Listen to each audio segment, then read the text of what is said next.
20th century, there was a professor studying molecular evolution named Susumu. He proposed a concept that remains a mystery to this day: junk DNA. He said that a large amount of non-coding DNA exists within the human body. These segments of DNA genes are like system bugs that have appeared existing within our bodies. Although these genes exist within us, it is very unfortunate they serve no purpose.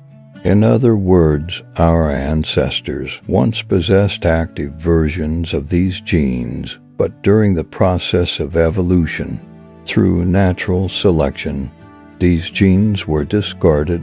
Later, the academic community termed these genes that exist within the body but are inactivated as pseudogenes. Nowadays, tens of thousands of pseudogenes have been discovered in humans, but among them, only a handful can be singled out for us to understand. This is interesting. Where did so many pseudogenes in our bodies come from? If they existed in our ancestors, then why were they discarded? Later, with the progress of genetic engineering after entering the 21st century, the story of pseudogenes gradually became clearer. But scientists discovered some terrifying secrets. Most of these pseudogenes come from ancient times, so ancient that humans did not yet exist, tens of millions of years ago on this earth. And some of these inactivated pseudogenes are very important for modern humans. In the winter of 1536, there was a French explorer named Jacques Cartier, while sailing north in Canada. Because he could not supplement vitamin C, scurvy broke out. He wrote in his diary that out of his 110-man crew, fewer than 10 crew members had the strength to care for others. He saw no hope. Just as he was about to give up, a Native American gave him a prescription, telling him to make tea from the bark of the cypress tree to treat this illness, and this prescription miraculously saved his crew from death. Cartier henceforth called it a gift from God. At the time, he did not know that what cured his crew was not some divine bark, but the vitamin C contained within the bark. More than 200 years later, British Admiral George Anson led a fleet of 8 ships around the world, with a total of nearly 2,000 men. In the end, due to scurvy, fewer than half of the crew survived. Since then, humanity's reverence for vitamin C has been etched into our bones because a lack of vitamin C leads to scurvy, and we cannot synthesize vitamin C ourselves. Eating more vegetables and fruits rich in vitamins becomes particularly important. But in fact, on human chromosome 8, there is a pseudogene called GULIP. This inactivated pseudogene actually has the ability to synthesize vitamin C itself. This means our ancestors once possessed the function to synthesize vitamin C themselves, and this gene is buried within our bodies. It hasn't disappeared. It's just permanently on strike. So the question arises, why was such an important gene discarded during evolution? The story begins 65 million years ago. The whole world was still in the recovery period of the KPG extinction event. The Earth ruled by dinosaurs for 145 million years, underwent earth-shaking changes. Mammals and birds became the survivors, and began a great species explosion. The globe began to warm. Rainforest ecosystems gradually became dominant. The diet was quite rich. Fruits, vegetables, insects, plants were all available. in this macro environment favorable for biological survival. Species began to diversify. Early primates diverged into two major groups, Haplorhini and Strepsirini. Soon after, the Strepsirini lost the ability to synthesize VC. The earliest Strepsirini to lose VC synthesis ability diverged 58 million years ago. This is also the gulip. This gene leaves us the oldest clue. Considering the environment at the time, land, including the North and South Poles, had an average temperature of 23 degrees Celsius. Ocean temperatures reach 20 degrees Celsius. Besides organisms being able to survive easily, fruit juices were also exceptionally abundant, since vitamin C could be easily obtained from the diet. This led to the ability to synthesize vitamin C oneself, seeming somewhat redundant. Scientists speculate this is why this gene gradually lost its activity during evolution. Fortunately, the loss of gulip did not cause us enormous harm, but the loss of another gene poses a great threat to humanity. This pseudogene brought both disease and civilization to mankind, and it is hidden in our chromosome 1, seemingly mapping the beginning of human development. Between 1907 and 1909, there was a geological survey report of Egyptian Nubian arches. It recorded a particularly important archaeological investigation. Back then, the Egyptian government commissioned Dr. Reisner from Harvard University to conduct an archaeological excavation in Aswan. Everyone knows Egypt is famous as an archaeological holy land, often boasting thousands of years of civilization and history. Plus, the city of Aswan is known as the cradle of the Egyptian nation, a very important city in Egypt. Having the opportunity to conduct archaeology here is a rare opportunity for both the people and for profit. It can be said to be deeply loved by archaeologists. So Dr. Reisner gladly accepted the invitation and set off for Egypt. Upon arriving at the site, they began excavation work. Initially, they unearthed some remains and broken vessels. As the excavation deepened, they discovered the entire site contained over thousands of remains, and the dating of these remains pulled everyone back directly to the origins of ancient Egypt. Ancient Egypt from 7,000 years ago. Going further back, they found a mummy in one of the tombs. According to early ancient Egyptian culture, the vast majority of mummies were people of power and wealth. Those with the means to have themselves made into mummies were definitely a minority compared to the outer layer of remains. The mummy was preserved more perfectly, and this mummy made a considerable contribution to today's history of disease. This was an elderly male mummy. Uric acid deposits were detected in his big toe. This meant he suffered from gout. This is the oldest known typhus. So what is a typhus? I checked some books. This concept domestically first appeared in the Huangdi Neijing Suand, chapter on vital energy communicating with heaven mentions. Rich diet leads to changes. Feet grow large sores, swollen like red threads. This refers to frequently eating fatty meat, refined rice, and delicacies. Redness, swelling, heat, and pain in the feet, shaped like large balls, like holding an empty container to fill something.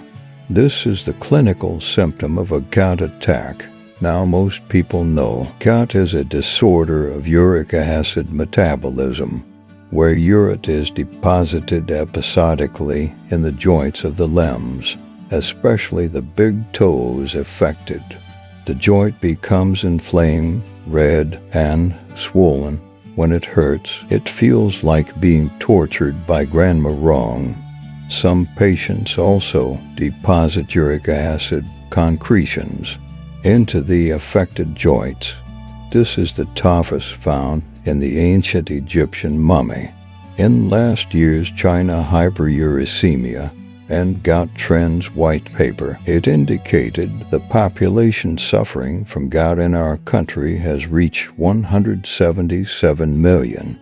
Patients are gradually getting younger, you should know. In ancient times, gout was treated as an emperor's disease because supplies were scarce in the past. Only people of high status and power would exhibit such symptoms. Now some people understand. This is due to excessively high levels of uric acid in the body building up, but very few people know. In our first chromosome lies a gene called WOX. It once had the ability to decompose uric acid.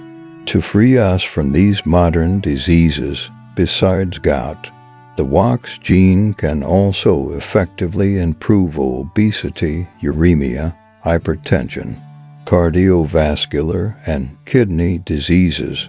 But unfortunately, WOX became inactivated a long time ago. Becoming a pseudogene, modern research has found it is involved in the catabolism of purines, able to convert highly insoluble uric acid into more soluble molecules. Strangely, this enzyme that metabolizes waste in other animals is useless in humans and apes. Now it seems it's so important. Why did evolution choose to discard it? I'm afraid we have to start with a distant and cold story. Going back to the Middle Paleocene, about 56 million years ago, the average land temperature rose by 5 to 8 degrees. This was the last time in Earth's history that the temperature rose significantly and the North and South Poles. Rainforest systems began to dominate. The Earth became full of life. However, all of this was about to be overturned by a small, moss-like red fern plant. About 49 million years ago, the Arctic region began to grow large quantities of this plant. They absorbed half of the carbon dioxide in the atmosphere, causing temperatures to begin to drop, turning the world from a greenhouse into an ice house. Many mammals from the Paleocene could not cope with the colder, drier weather of the late Eocene, so about 40 million years ago, at least 45 species disappeared completely from Asia. By the late Eocene, on these continents, almost all primates had become extinct. At the same time, some modern mammalian lineages began to appear in the fossil record. For example, today's horses, rhinoceroses, and camels. It was precisely in the late Eocene that some apes, including monkeys, began their evolutionary journey, appearing in the fossil record in February 2014. Dr. James and other researchers proposed a hypothesis. They believed that the inactivation of the WOX gene was an evolution that occurred to allow our ancestors, ancient frugivores, to rapidly convert fructose into fat. To test this hypothesis, they used an integrated approach combining ancestral sequence reconstruction technology, structural biology, and cell biology. Throughout mammalian history, resurrected ancient uricase to compare the uricase genes and protein sequences in mammals. To people's surprise, they found this gene did not suddenly disappear from our ancestors at one moment, but underwent a long evolution, gradually becoming inactivated. This process lasted about 23 million years. Starting about 40 million years ago, it didn't completely disappear until 17 million years ago. As mentioned before, 40 million years ago, experiencing extremely cold climates caused mass extinctions. This naturally also threatened our ancestors. Our ancestors mainly ate fruits, and the colder climate made food increasingly scarce. Fruits are rich in fructose. Fructose can increase fat storage in the liver to resist severe cold. But at this time, our ancestors' bodies still contained a fat nemesis. It was precisely the WOX gene, because its ability to decompose uric acid would hinder the conversion of fructose into fat. Without fat for cold protection, it meant death, so the existence of humanity today is likely thanks to the loss of UOX, and the price we have to pay is the pain and suffering caused by the accumulation of uric acid. However, the story doesn't end here in the materials I have seen so far.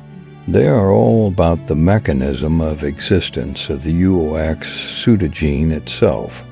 But its true charm does not lie here, but in the butterfly effect it produced after inactivation.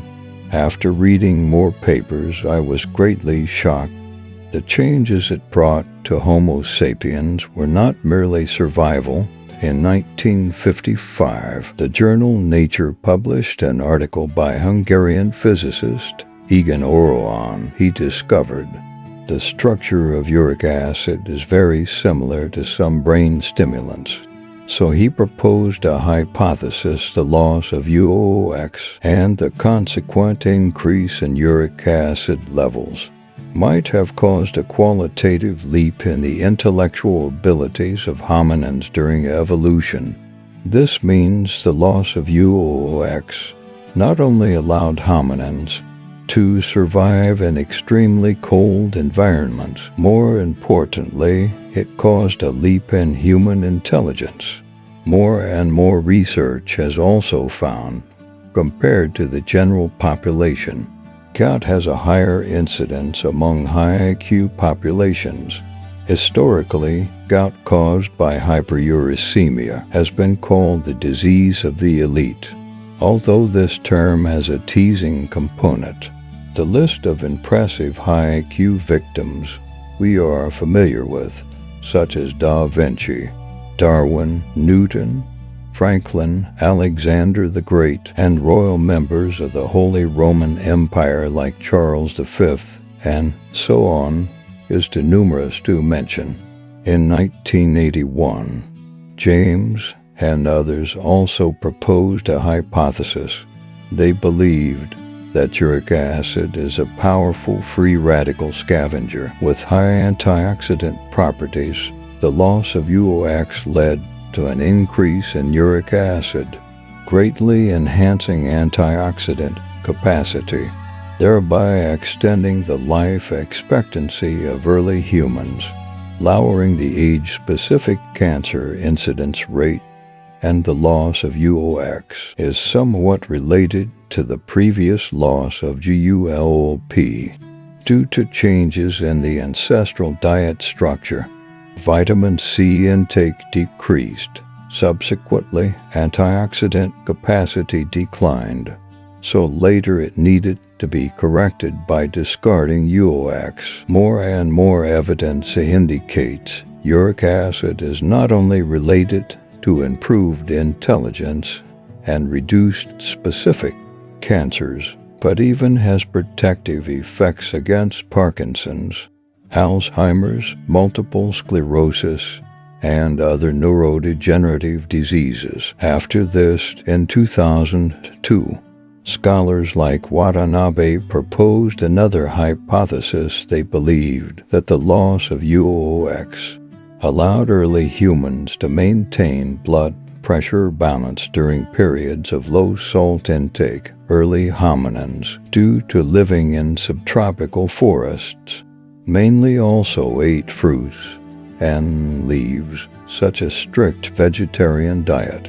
Low salt intake caused early humans to have low blood pressure, and the increase in uric acid could increase blood pressure through a renin-dependent mechanism, raising early humans' blood pressure, maintaining it within a healthy range. Besides this, in 2009, other scholars proposed that the increase in uric acid leading to higher blood pressure was crucial for early humans' bipedal walking. Let's think calmly. The leap in intelligence plus extended lifespan plus bipedal walking perhaps are all butterfly effects brought about by the inactivation of the UOX gene. This shows that we are not only defined by the genes in our body that are working, but also described by those pseudogenes left in our bodies like fossils. Inactivated ... However, these are only the tip of the iceberg on humanity's path to civilization. Countless genetic changes have created who we are today. Besides these mentioned pseudogenes, there are countless interesting pseudogene stories buried in our bodies. If the bitter taste receptor gene TAS2R had not undergone split mutations over 430 million years, we would not effectively avoid poisonous plants. This not only enhanced human survival ability, but also ensured that offspring had greater survival fitness. Perhaps if the CCR5 gene had not been deleted, humans would not have discovered that it is both the door handle for HIV to enter the body and a stumbling block for stroke recovery. Such a dual role, thus, could not thereby produce HIV-blocking drugs to benefit the world after the Industrial Revolution. We indeed ushered in a technological leap. However, centuries of technological development in front of the genetic system is still just a young student. The most complex code today cannot compare to the precision of our own genes. Genes are like a complex and exquisite program. Losing any original fragment could cause system bugs, and irregular mutations keep the system updated, allowing the brain, this CPU, to run stably. It contains humanity's oldest secrets, also carries the civilization of the current continents, and holds our hopes for the future. If the stories of vitamin C and uric acid are shocking enough, then the entrance of the next pseudogene is even more dramatic. It is our bitter taste receptor gene family, TAS2R.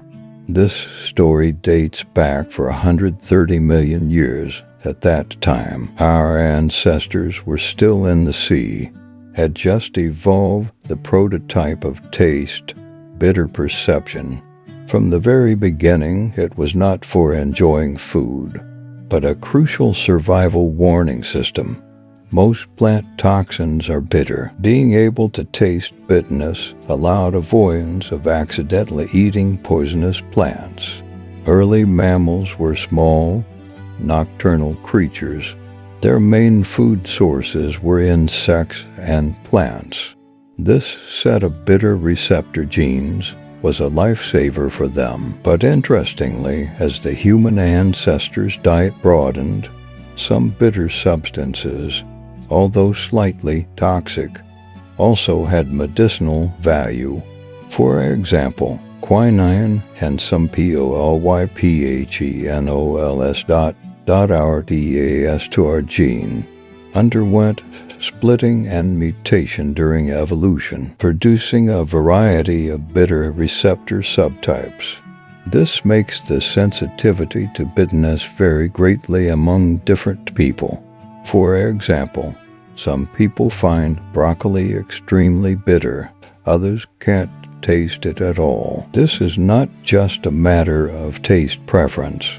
It is deeply embedded in our genetic code.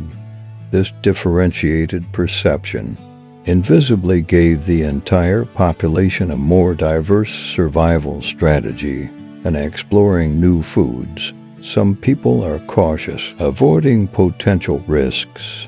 Some people are bold, gaining new nutritional sources. It is precisely this genetic non-uniformity that increased the adaptive potential of humans as a species. Next, let's look at another gene closely related to modern diseases, CCR5. This gene itself is still working. Not a typical pseudogene, but its natural deletion mutation in part of the population tells a similar story of inactivation brings benefits. In the 1990s, scientists discovered CCR5 as the main co-receptor for the AIDS virus.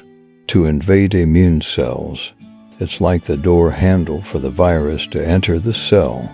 Then they were surprised to find that some people in Northern Europe naturally lack a small segment of the CCR5 gene. This mutation is called CCR5 delta 3-2. People with this mutation have significant resistance to AIDS virus attack.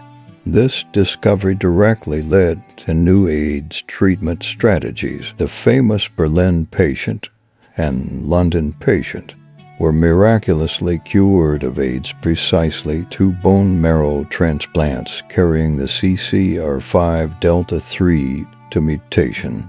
But the other side of the story is CCR5 plays a dishonorable role in the neuroinflammatory response after a stroke. Its activity hinders the brain's self-repair. Its deletion or inhibition can instead promote nerve regeneration and functional recovery after a stroke. You see, the same gene in different contexts plays the dual role of angel and devil, and its natural deletion, for some people, whether it's a blessing or a curse, is difficult to simply conclude. This makes us reflect those inactivated genes in our bodies, those seemingly useless DNA fragments. Did they also, at some critical moment, make similar choices of retiring after success for our ancestors' survival? After the Industrial Revolution, human technology has been advancing at an unprecedented pace. We cracked the genetic code. We began editing genes. We can even try to resurrect ancient pseudogenes, but we must admit, facing this complex system that has been running for billions of years, we are still humble students. The human genome is like a huge ancient library, hiding countless books full of histories. Some books are frequently read, guiding our daily physiological activities. Some books are already dusty, filed away in the junk archive, but we are gradually realizing this junk is not real waste. They are witnesses of history. Memos of evolution, recording how our ancestors walked from the ancient oceans to today's continents, how they coped with the cold of the Ice Age, how they used every genetic loss to exchange for the gain of racial continuation. Every heartbeat of ours, every thought carries this long history, is engraved with these ancient choices. Another very interesting pseudogene is called MYH16. It once encoded a powerful jaw muscle protein, giving our ancestors strong bite force. But about 2 million years ago, it became inactivated during the key period of accelerated brain development. Scientists speculate it was precisely this inactivation that allowed the human skull's bone structure, which restrains muscles, to relax, providing physical space for the further expansion of the brain. A reduction in chewing strength, perhaps unexpectedly, exchange for a leap in thinking ability. This is another typical lose debate, but catch the fish. Let's look at another story about smell. We humans have about 1,000 olfactory receptor genes, but this number is far less than many mammals. Even more surprising, over 60% of them have become pseudogenes. We sacrificed most of our keen sense of smell in exchange for the rapid development of the brain's visual cortex and language processing areas. We no longer need to rely on smell to track prey or identify danger. We can communicate and cooperate in more complex ways. Is this not an evolutionary trade-off on our first chromosome? There is another famous pseudogene case. It is called a SPEM. Certain specific mutations of this gene are closely related to the volume of the human cerebral cortex and intellectual development. Although it is not completely inactivated itself, its rapid evolution in the human lineage hints at the special role it played in the birth of our intelligence. Gene inactivation does not always bring benefits. Sometimes it also leaves the hidden danger of disease. For example, some variants of the PON1 gene reduce its activity. This may increase an individual's sensitivity to organophosphorus pesticides and the risk of cardiovascular disease. But the reason these defects are preserved is perhaps because in some past environment they once gave our ancestors some unknown survival advantage. This is the complexity of evolution. No absolute good or bad, only adaptation or not in the environment at the time. Let's turn our gaze to a grander theme, the evolution of human skin. The depth of our skin color is a precise adaptation to the intensity of ultraviolet light at different latitudes. And in this process, the activity and silence of certain genes played a decisive role. For example, the diversity of the MC1R gene profoundly affects the skin and hair color of populations around the world. This exemplifies how genes, through changes in their expression, help humans colonize the entire planet. We can even find traces in some gene fossils of abilities we once possessed, but ultimately lost. For example, some people still have very small amounts of gene traces that can synthesize omega-3 and omega-6 fatty acids, but these functions have been largely handed over to our diet during long evolution. Our bodies also bury the gene remnants that could once produce endogenous vitamin C. Just like the GULA pseudogene we mentioned at the beginning, it quietly lies on our chromosome 8, as if reminding us we are not born to rely on external intake. We once could be self-sufficient. Research on pseudogenes is still in its infancy. Scientists are using the latest gene editing technology, trying to resurrect certain ancient pseudogenes in animal models, observing whether they can endow the body with new functions or reverse certain modern diseases. This sounds like science fiction, but it is precisely this kind of bold exploration that is helping us understand more deeply who we are, where we come from, even where we are going.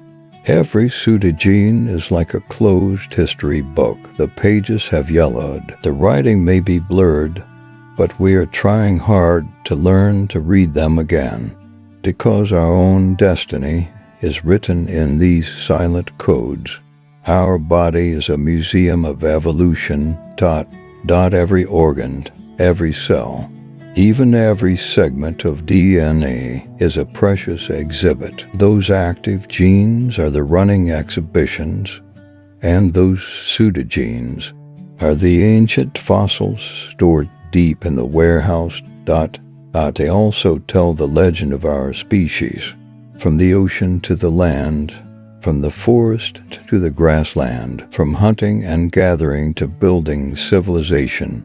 Every drastic change in the environment, every survival crisis has left marks on our genome. Some marks appear in the form of positive adaptation. Some appear as abandonment, like cutting off a limb to save a life. Our civilization today, our proud intelligence, our complex emotions, are perhaps all built upon countless such abandonments. We lost night vision ability, but gained better color vision. We lost thick body hair, but gained a more efficient cooling system, facilitating long-distance running to chase prey. We lost powerful bite force, but gained greater brain capacity and more refined facial expressions. For more complex social communication between gain and loss lies the essence of the grand epic of evolution. So, when we examine ourselves, we should not only be proud of the abilities we possess, but also hold off for what we have lost, for those sleeping relics within us, because they together shaped today's unique U.S. walking on Earth and our genome. There is also a lost story about strength. That is the ACTN3 gene. This gene encodes a protein found in fast-twitch muscle fibers, closely related to explosive power and athletic ability. But interestingly, over 1 billion people worldwide have a mutation in one copy of this gene, rendering it non-functional. The proportion of this mutation is particularly high in Asian populations. Researchers found people with this mutation may be at a slight disadvantage in sports requiring instant explosive power like sprinting, weightlifting.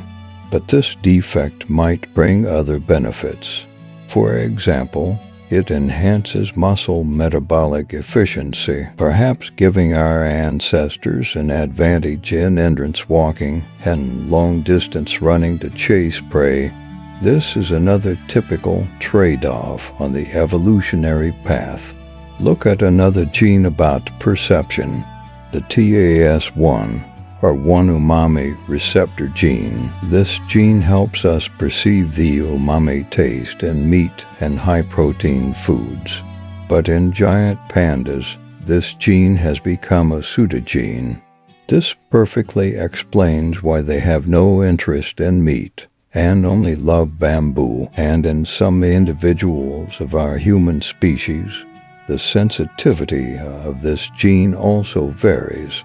This perhaps influenced the preference for protein foods among different populations, thereby shaping diverse dietary cultures in history. We can even find traces of fear being written into our genes. For example, certain rapid fear responses to snakes and spiders might be encoded in our neural networks. These reactions do not come entirely from postnatal learning, but are default programs preset by natural selection. They allowed our ancestors to quickly avoid dangers, increasing survival chances. These ancient survival instincts still lurk in our subconscious today, influencing our behavior and emotional responses. Let's turn our attention to an even smaller gene fragment. It is called HAR1. This is not a pseudogene, but a region that underwent accelerated change in human evolution. It plays a key role in brain development. In the 6 million years from chimpanzee to human, it underwent an astonishing 18 mutations, whereas in the previous hundreds of millions of years of mammalian evolutionary history, it remained almost unchanged. This sudden acceleration of this gene is likely directly related to the complexity of our human cerebral cortex and the birth of higher cognitive abilities. It is like a window of evolution that was suddenly pushed open, letting us glimpse the moment when the spark of intelligence flashed. Another gene that must be mentioned is FOXP2. It is called the language gene. Although it is not unique to humans, specific mutations in the human version of the FOXP2 gene are believed to be closely related to fine control of oral and facial muscles. This provided the physiological basis for the emergence of complex language. Its tiny change might be the key step that allowed us to open our mouths to speak, to transmit knowledge and ideas from inactivated pseudogenes to rapidly evolving gene regions to functional genes with key point mutations. They together draw a panoramic picture of human evolution. This picture tells us the emergence of humans was not achieved overnight, but the result of a series of exquisite and accidental adjustments and combinations. Any tiny difference in any link could have led us on to a completely different evolutionary path. Our existence today is a miracle under the superposition of countless accidents, returning to pseudogenes themselves. Scientists now believe these so-called junk DNA may be far more important than we imagine. Although they no longer encode proteins, some of them may play the role of regulators, like switches affecting the expression of other functional genes. Even the RNA transcripts of some pseudogenes themselves have the function of regulating cell activities. They are no longer the waste left by evolution, but more like a huge control panel, covered with precise adjustment knobs and switches, profoundly affecting how our bodies operate.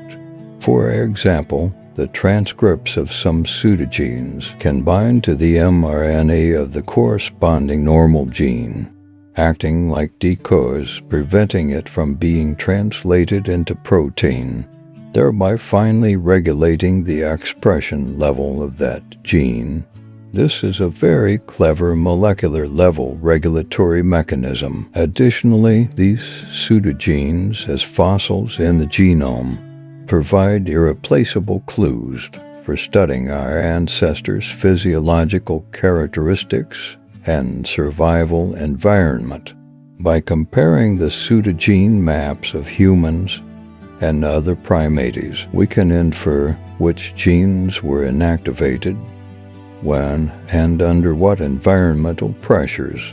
This is like analyzing fossils in rock strata to reconstruct the appearance of ancient creatures and the ecological environment at that time. We are learning to read this chronicle of the lost world, written in genetic code. It tells us our body is not only a precise machine, but also a museum recording the long struggle of life.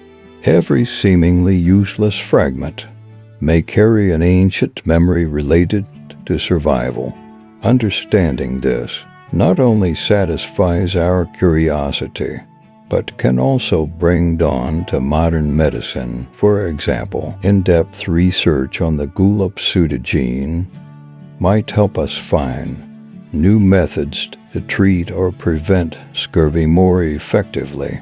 And understanding the UOX pseudogene and its related metabolic pathways is opening up new ideas for drug development to treat gout, hypertension, and kidney diseases.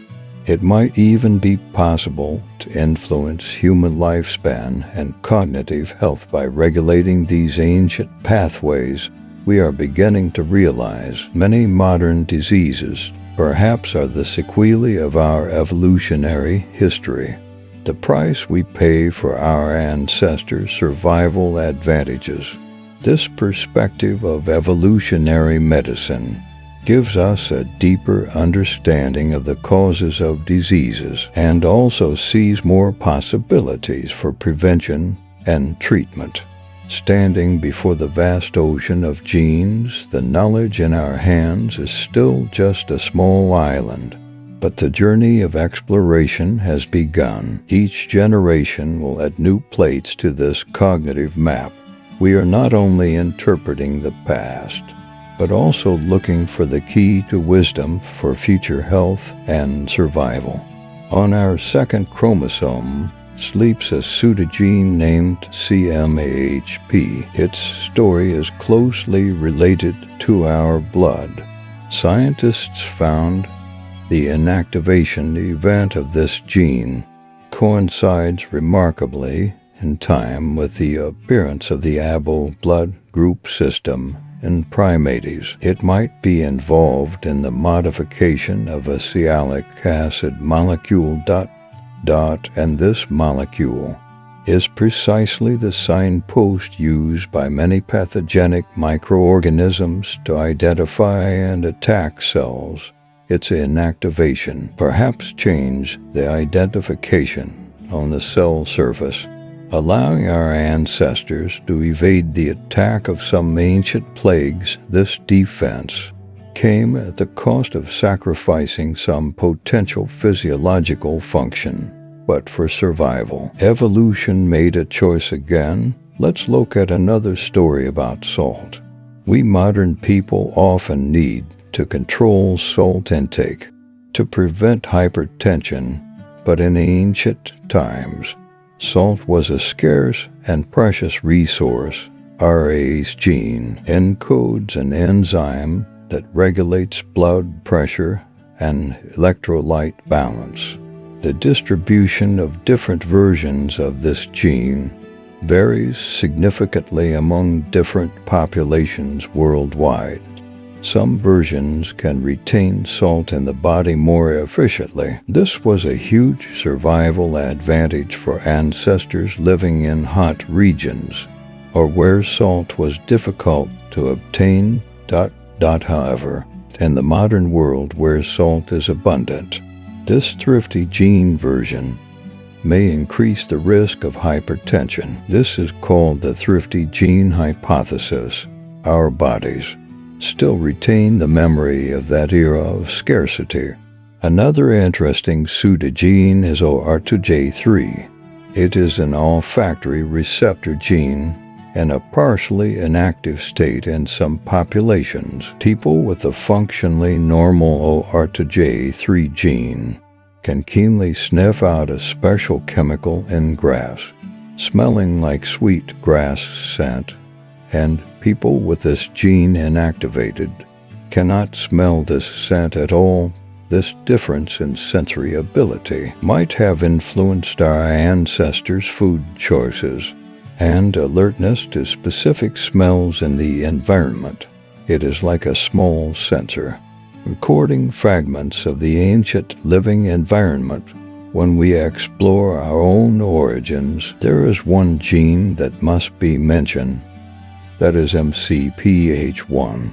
This gene is closely related to brain development, especially affecting brain volume and the speed of neuron proliferation. Certain specific variants of it differ between modern humans and extinct Neanderthals. These tiny differences might have contributed to some extent to our unique cognitive traits and the trajectory of brain development. Let's turn our gaze to a broader field, epigenetics. It studies how gene activity is regulated without changing the DNA sequence. It's like adding many annotations, bookmarks, and sticky notes to the thick book of genes. These marks record the experiences of our lifetime and may even be partially passed on to the next generation. This means the environmental pressures our ancestors experienced, like famine, like great psychological trauma, may leave faint imprints on us through epigenetic mechanisms, affecting our susceptibility to certain diseases. This makes us realize heredity is not just the transmission of gene sequences. It is a dynamic book of life-carrying family history. Even racial memory, back to pseudogenes, their very existence can sometimes become an evolutionary reserve in extremely rare cases. Through genetic recombination or new mutations, a fragment of a pseudogene might be recruited again, gaining brand new, unexpected functions. It's like old parts being taken down, used in new inventions. Although this is rare, it provides a potential plasticity for evolution. Let's consider a possibility. Are some pseudogenes in our bodies just sleeping, waiting for some future environmental trigger or some accidental genetic event to reawaken them? Assign them new missions, of course. This is currently just science fiction-like imagination, but the possibilities of life are far broader than we imagine. With the emergence of gene editing technology, especially the revolutionary breakthrough of the CRISPR-Cas9 system, humans for the first time possess the ability to directly rewrite our own life code. We can not only study these pseudogenes theoretically, we can even try to repair them. For example, making the GULP pseudogene work again in laboratory animals, observing its physiological effects, or regulating the WOX-related pathways at the cellular level. To study the fine regulation of uric acid metabolism, this brings huge opportunities, also accompanied by heavy ethical considerations.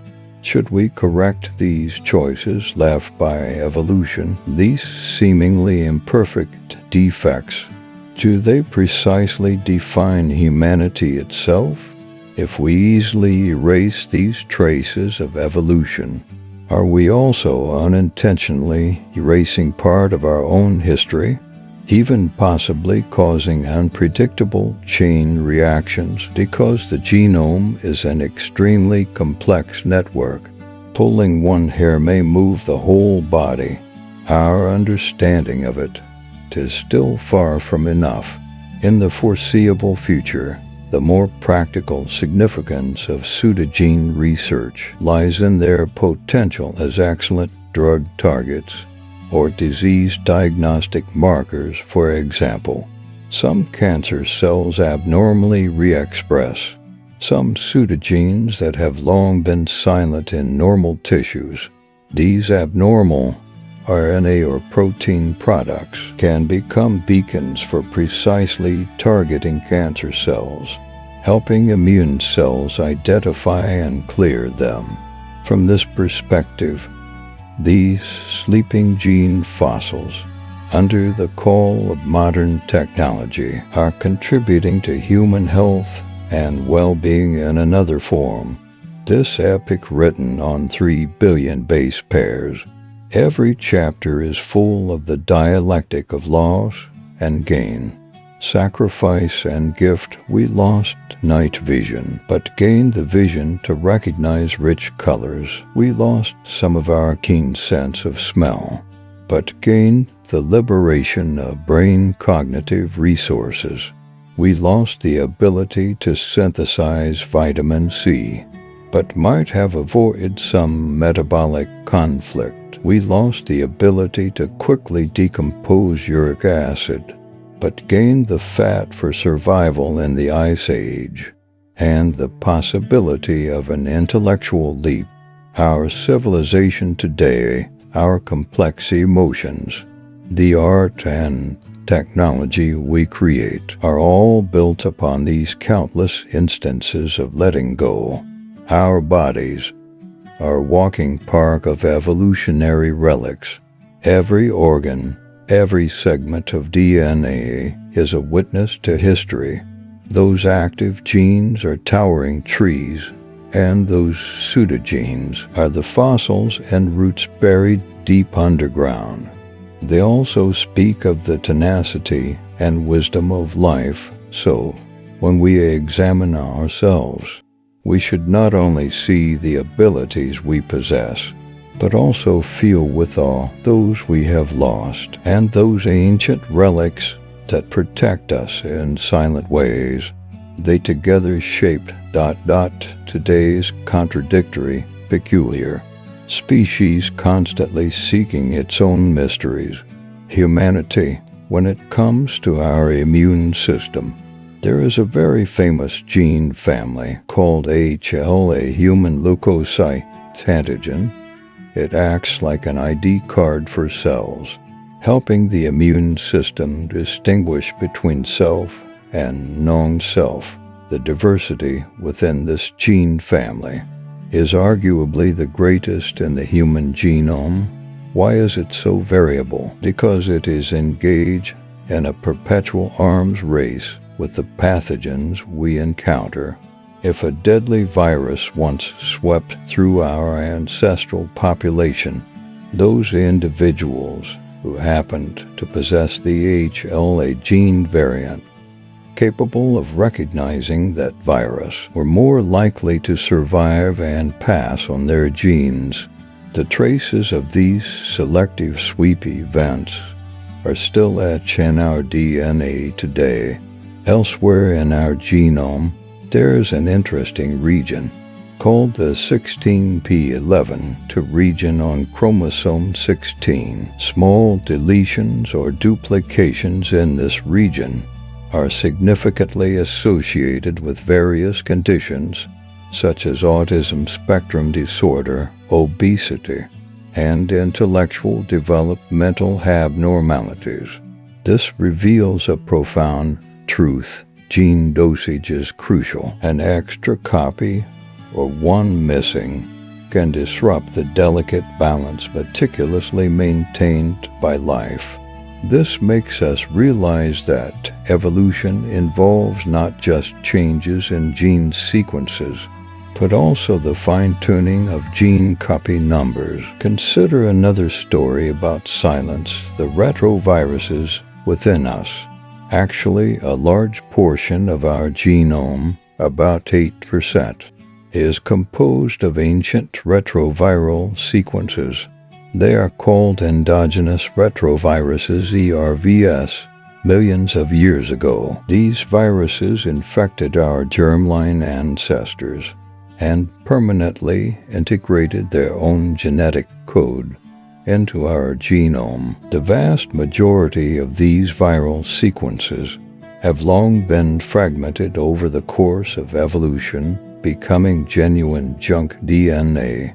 But surprisingly, a very few fragments have been co-opted by our bodies. For example, a gene called syncytin, originally used by the virus to help its envelope fuse with cells, now plays a vital role in the development of the human placenta.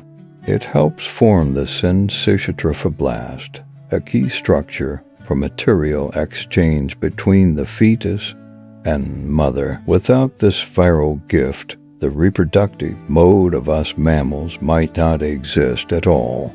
This is a classic evolutionary case of turning an enemy into a friend. We have not only harbored the remnants of viruses, but also turned them into tools for survival. Let's turn to a gene related to digestion, the LCT lactase gene in most mammals after weaning. The ability to produce lactase gradually switches off as digesting breast milk is no longer needed. But in some human populations, especially those with a long history of dairy farming, mutations occurred in the regulatory region of the LCT gene, allowing lactase activity to persist into adulthood. This is the origin of lactose tolerance ***. This trait spread rapidly in specific populations. In less than 10,000 years, it is one of the most recent and rapid cases of natural selection in human evolutionary history. It clearly demonstrates how quickly evolution can occur when our cultural practices like dairying alter our selective pressures. Another example of coevolution with culture is alcohol metabolism. The genes responsible for breaking down alcohol, ADH1B and OL2, also show significant variation among different populations. Certain variants can break down alcohol more efficiently, possibly related to the consumption of fermented grains and fruits. After the rise of agriculture, the distribution differences of these genes also influence the susceptibility to alcohol-related diseases. In different modern populations, this shows us that our genes are adapting not only to the natural environment, but also to the cultural environment we ourselves created. Consider another gene related to brain size, ARHGAP11B. This is a gene found only in humans, and our extinct relatives like Neanderthals and Denisovans. It was accidentally formed in the human lineage through the duplication and partial deletion of a gene fragment. When scientists introduced this gene into mouse embryos, the mice showed significant expansion of the neocortex. This small gene might have played a key catalytic role in the explosive growth of our human brain volume.